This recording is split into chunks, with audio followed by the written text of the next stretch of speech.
This cheating wife! How dare you lie about this child being my grandchild? This is not my grandchild at all. Originally, the daughter, who did not resemble my husband, became even more unlike him as she turned 3. The mother-in-law found this strange and seems to have secretly conducted a DNA test between my husband and my daughter. She showed me the results with a triumphant look on her face. Now I can formally kick you out. Not only did you fail to produce a male heir, but you also tried to pass off a child from another man as our grandchild. You good for nothing. Get out. While listening to my mother-in-law's passionate speech, I was confused, tilting my head. Let's calm down, Mom. After all, this child isn't my daughter, you know. I showed her the evidence that proved it. Then, she trembled. I thought she would admit her fault at this point, but she twisted the story to her convenience. My dream has always been to become a mother surrounded by many children. When I was about elementary school age, there were other kids who wanted to be mothers, but as we went on to middle and high school, those dreams turned to careers or extended hobbies. Yet, my dream remained to have a family surrounded by lots of children. You like kids so much, why not become a kindergarten teacher, a college friend once suggested. Nowadays, it seems like women are the only ones drawing the short straw by getting married, having children, and entering into domestic life. Going through college, job hunting to get a good job, and building a career, but it all seems wasted if you get married and pregnant. While accepting the opinions of those around me, my desire to have and raise children was stronger than my desire for a career. By my junior year of college, I was desperately job hunting and graduated with a job offer from a decent company. Once employed, I realized how naive I had been during my student days, facing the harsh realities of the working world every day. 3 years into my job, a personnel change took me to a different branch where I met my husband. He was like a mentor to me, spending a lot of time working together. From there, our relationship gradually became more personal. The common ground was our love for children. My husband was considered handsome by general standards, attracting the attention of young female employees at the branch. However, no one made a move because they all assumed a guy that handsome must have a girlfriend. That misconception prevented anyone from approaching him. Eventually, it became known that we were dating, and quite a few female employees lamented, if only I had known he was available, I would have made a move. After a relationship of about 2 years, we began to think about marriage. I'm also in my late 20s, wanting at least 3 kids. Therefore, I thought marriage was now or never, and things moved swiftly from there. My husband and I wanted children and underwent tests for hereditary diseases. In fact, I have a much younger brother who inherited our father's allergies. It's just a predisposition to allergies, so he ended up with different ones from our dad, and had a hard time as a child. I was tested for allergies too, but, despite having the same father, I didn't inherit them. Having seen my brother struggle, I didn't want our children to go through the same. However, the results were unexpected. Neither my husband nor I had hereditary allergies, but it turned out my husband was infertile. Being perfectly healthy and capable of having children myself, I was honestly devastated when I found out I couldn't have children with my husband. It would have been easier to accept if the roles were reversed. My husband felt guilty, saying I should leave him as he couldn't fulfill my dream of having a family. But I'm not of the age to be chasing dreams. Dreams are dreams, reality is reality. I chose a life with my husband over a family with children. He's the only one for me in this world, and I couldn't see a future with anyone else but him. So, we got married, set up a new home, and started our new life together. My father-in-law was kind and was happy to finally have a daughter as he had always wanted one. However, my mother-in-law was not so welcoming. I was prepared for some conflict with her, but I realized I had underestimated the situation. She would come to our new home when my husband was away and start saying how she wanted to see her grandchildren. From wanting to see her grandchildren, she moved on to berating me for not producing an heir, saying, "What kind of daughter-in-law are you if you can't bear children?" She would even nitpick on my housekeeping, finding fault where there was none, just because I was not pregnant. To top it off, she blamed my inadequacy as a wife on the ridiculous idea of women advancing in society, and even told me to write my resignation. The stress turned into fear of my mother-in-law. My heart rate would soar, and I'd start hyperventilating. I opened up to my husband about everything, but I couldn't properly explain myself because just remembering what she said and did made me tremble. My husband didn't take it as seriously. It's okay to say that we should keep our distance or not come over when my husband is not around. However, when my husband found out that I was being asked to show my grandchild's face, he started saying he didn't want it known that he was infertile because it's annoying to have people come over to him too. I think it would all settle down if he just told them that. Generally, my husband is a very kind and good man. He might still feel a sense of guilt for not being able to give me the children he loves. Raised by such a mother-in-law, he might have been brought up with the belief that only by having a son can one properly carry on the family legacy. I've heard that his father's side of the family comes from a line of wealthy people. Thinking about the heavy responsibility he carries and the pain of not being able to fulfill it, I couldn't bring myself to push back any harder. Reluctantly, I kept my distance from my mother-in-law as much as possible and avoided seeing her when my husband was not around. During this time, I developed a patch of alopecia about the size of a dime, but then my husband's transfer was confirmed. By marrying my husband, I had been moved to a different department. He said I don't need to follow him to the ends of the earth, but staying in that house meant continuing my relationship with my mother-in-law. I couldn't bear that, so I resigned and decided to follow my husband on his transfer. The place we moved to still had a lot of undeveloped land, and the people were generous and easy to get along with. Best of all, we were quite far from my in-laws, so there was no way my mother-in-law would come just to nag at me. That alone reduced my stress, and my alopecia improved. The air and food were delicious, and I felt like I had gained a bit of weight, but I felt very fulfilled living my own life. Once I got used to the new environment, I started a new job. It was only part-time since I didn't have any qualifications, but working in after-school care felt like a calling for me, someone who had longed for children but couldn't have them. In fact, I had acquired a childcare qualification in college. It's not to become a childcare worker, but because I thought it would be useful for parenting. It seems that qualifications are not required to work in after-school care, but the program in my area was very well organized, and the treatment differed depending on whether you had qualifications. Once they found out I had a childcare qualification, they said I was eligible to take a special certification for after-school care, so they suggested I try for it. After discussing it with my husband, who thought it was a good idea and supported my newfound sense of purpose, I went ahead. After attending courses and such, a little over a year had passed. The area where we live has very comprehensive child welfare services. There are various supports available, and we were able to welcome a new baby girl into our family. My husband was overjoyed, calling it a miracle. I also think that if I hadn't been doing this job, I wouldn't have had this encounter. Perhaps God gave us these trials so we could meet our daughter. My husband immediately reported to his parents. Seeing my husband talk with such high spirits and apparent joy, I think I might have seen him like this for the first time. However, at this time, either due to my husband's poor explanation or my mother-in-law's lack of understanding, the situation took a dreadful turn. When our daughter turned 2 years old, my husband was transferred again, and we had to move back to the region where his parents lived. My husband got promoted and returned to the branch he was previously at. My in-laws were eager to see our daughter, and we started visiting them more frequently. With my husband's promotion, he had more subordinates and wasn't away from home as much, so there was always someone at the in-laws' house, and I thought my mother-in-law's bullying wouldn't be an issue.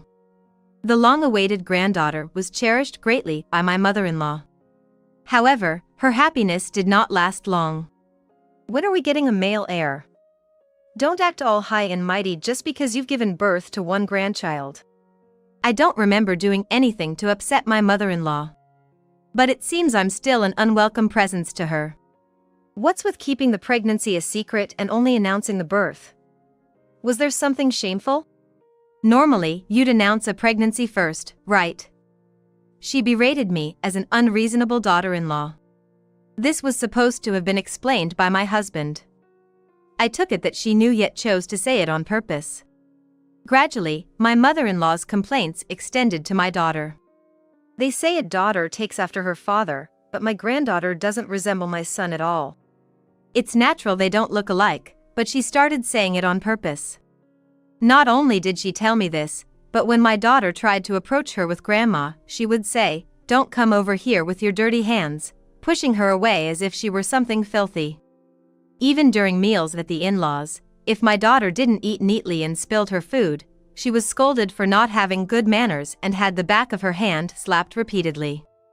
"I'm sorry, I'll make sure to discipline her properly later, please forgive her." When I defended my daughter, my mother-in-law would hit my head several times, saying that's why she's spoiled.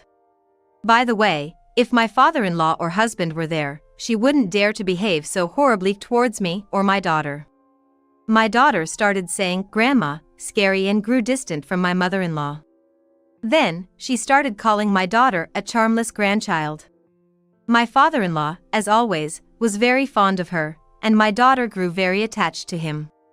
Every time we visited the in-laws, my mother-in-law would nag about whether there were signs of pregnancy yet, urging me to quickly produce a male heir. As I didn't get pregnant, she started suggesting potential brides to my husband. "How about this girl? She looks like she could have easy births and many children. This type seems more likely to have boys." My husband was called to his parents' house alone, and every time he came back, he would say that's what his mother had suggested. At first, it seemed like some kind of joke, and I thought I was just ignoring it. But after being told the same thing over and over, my husband came to me wondering, could there be a misunderstanding? Taking that into consideration, I confess that since we've been back, my mother-in-law has been annoyingly insistent about me having a boy.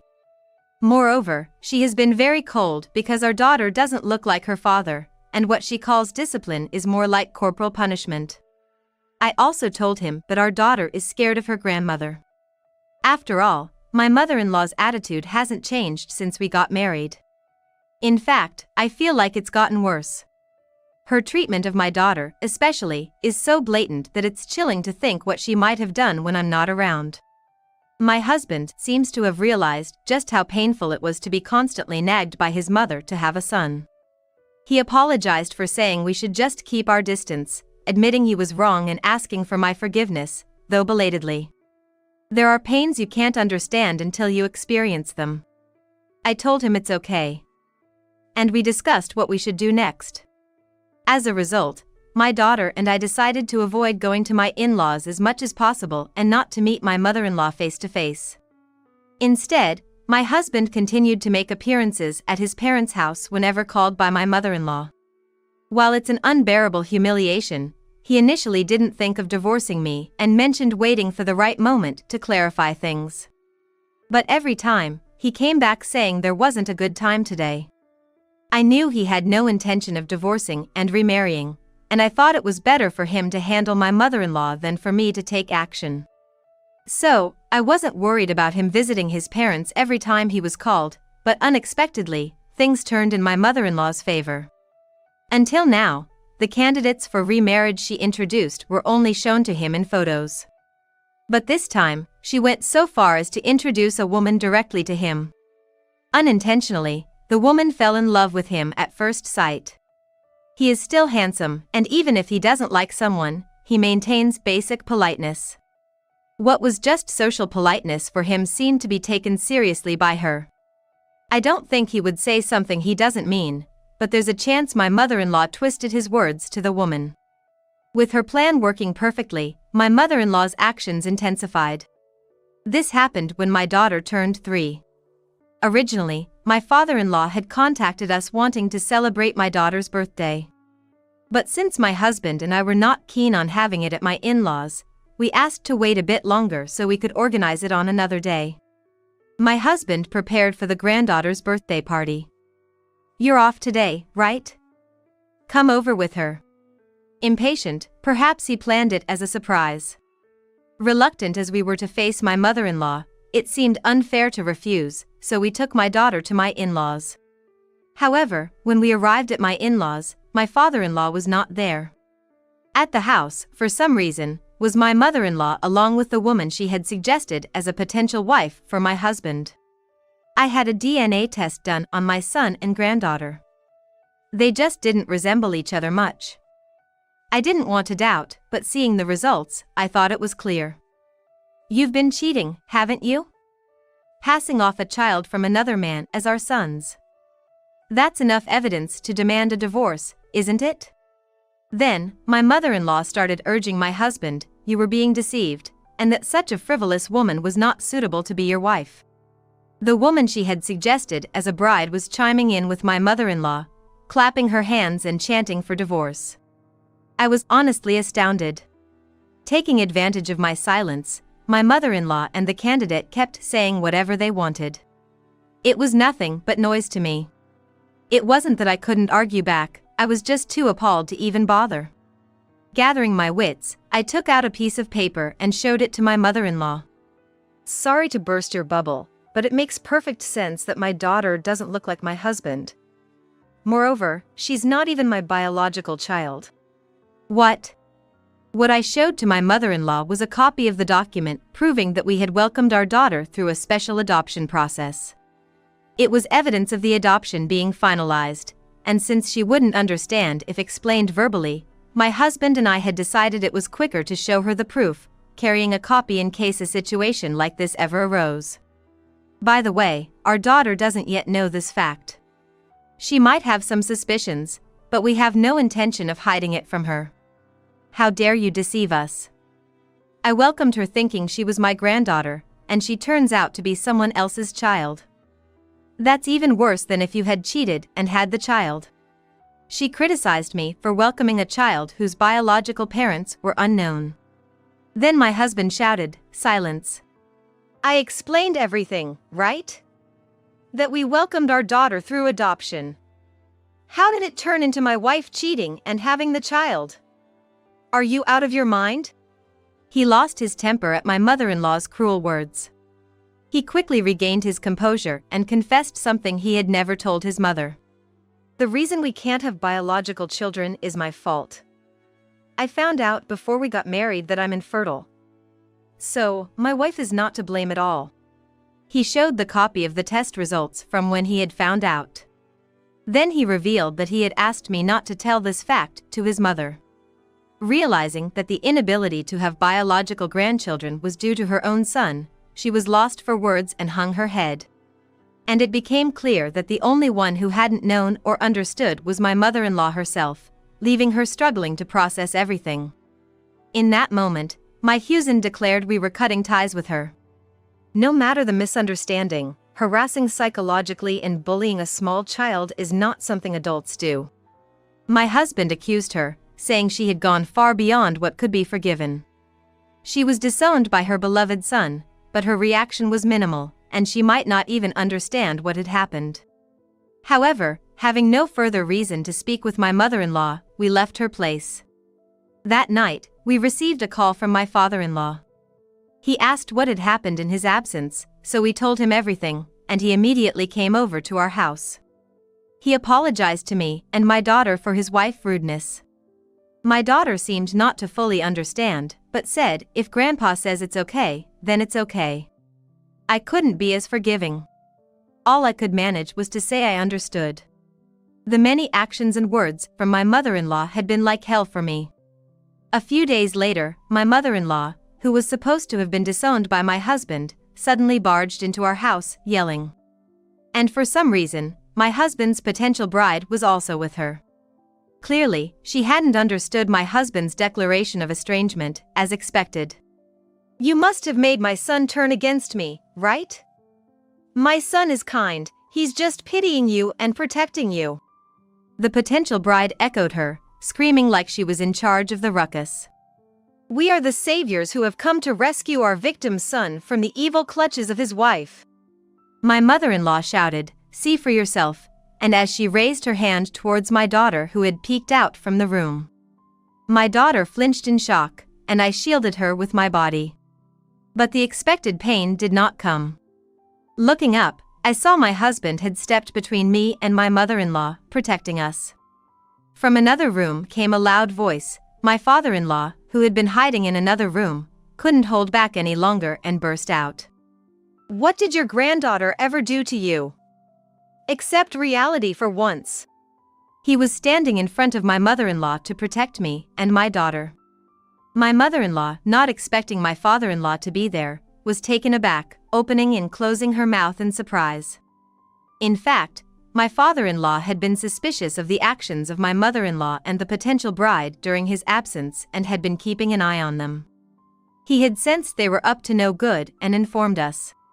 So, today's attack was expected. The only unexpected part was that my daughter, who had been told to stay in her room no matter what, was startled by my mother-in-law's voice and revealed herself. When my father-in-law sensed something was amiss, he wanted to see what my mother-in-law and the potential bride would do, so he hid in another room in our house. He hadn't planned on showing himself in front of his wife, but he couldn't stand by when she tried to hit my daughter. "Are you all blind? How could a family as united as ours ever fall apart? Wake up to the reality, why don't you?" And to top it all off, my father-in-law told his wife that he was aware of all her secrets and brought back the woman who was a candidate to be my husband's wife. A few days later, my father-in-law contacted me. It was about the secrets of my mother-in-law that he mentioned when he was leaving. According to him, he had sensed that his wife had been acting strangely for a while and probably had something to hide. But since it didn't seem to cause any particular trouble, he overlooked it. He appreciated the fact that she had kept the house running while he was often away for work. However, he couldn't make sense of the sudden appearance of the prospective bride and, after the incident that occurred during his absence, he had conducted an investigation into his wife's behavior through a detective agency. In the process, a malicious plan had come to light. My mother-in-law had been having an affair for years. My father-in-law, suspecting she was hiding something, had never imagined it would be an affair and was somewhat shocked. However, his shock turned to anger the moment he learned the identity of the sudden bride-to-be. The woman my mother-in-law had brought as a candidate for marriage was the daughter of her lover. My mother-in-law had no intention of divorcing my wealthy father-in-law, but she also did not want to leave her lover. She thought that if her lover's daughter married her son, family relations would start, making her affair easier to continue. It was all a plan orchestrated by my mother-in-law. Incidentally, the several candidates for marriage shown only in photos to my husband were women found on a matching site. It appears she had registered under my husband's name without his consent and pretended to be him. Furthermore, the daughter of my mother-in-law's lover, the marriage candidate, did not know her father was having an affair with my mother-in-law. She had met him thinking it was just a normal matchmaking attempt by her father and had fallen for the handsome man. The plan to have their children marry each other was also proposed by my mother-in-law to her lover. My father-in-law could no longer trust his wife's excuses for justifying her affair, nor could he believe that she didn't want a divorce only because of his wealth, and he decided to divorce. He also mentioned that having such an adult around was not good for my daughter's education. My father-in-law was firm in his decision, and it seemed that no matter how much his wife begged and apologized, he would not forgive her. Ever since I got married, my mother-in-law, who was always aggressive towards me, suddenly became meek and sought my help. "My husband adored you and your daughter, right? If you guys persuade him, I think he will reconsider," she pleaded, wanting me to somehow stop my father-in-law from divorcing her. But after all the torment she put me and my daughter through, I owed her no favors. I am not that kind-hearted, nor am I that capable. Don't joke with me. My husband, daughter, and I have all been hurt by what you've done. Shouldn't there be something you want to say before asking for favors? That was truly how I felt, even if she apologized now. But my mother-in-law resorted to betrayal. Did I do something wrong? Sure. I feel a bit sorry for having an affair while my husband was around, but wasn't the issue with the adoption due to your lack of explanation? I'm not to blame here. Hearing this, my husband threw her out without a word. Then he vehemently chased her away. My father-in-law had initially given his wife some time to find another place to live, but after hearing her story, he revoked this grace period, submitted the divorce papers immediately, and demanded alimony from both his wife and her lover. The lover's situation also became a disaster as he was confronted by his wife due to the various rumors and the alimony notice he received, causing a huge scandal. My mother-in-law's lover, who was married into a moderately wealthy family through his wife, faced a huge uproar for bringing shame to them. Afterwards, he was demanded a significant amount in alimony and ended up being divorced. As for the prospective bride my mother-in-law had arranged, she continued to push forward with her plans to marry my husband, unaffected by her parents' predicaments. That led us to obtain a restraining order against her after she approached our daughter at the park. My mother-in-law, ousted from the family home upon the divorce, began working to pay off the alimony. The alimony owed to her husband was covered by the division of their assets. But the amount demanded by her lover's wife was far beyond what she could afford from the divorce settlement. She began living alone for the first time in her life, in an old apartment with thin walls where she could hear everything from the neighbors. At work, she's constantly making mistakes and getting scolded. She's turned into the kind of person she used to mock me, calling her useless and slow.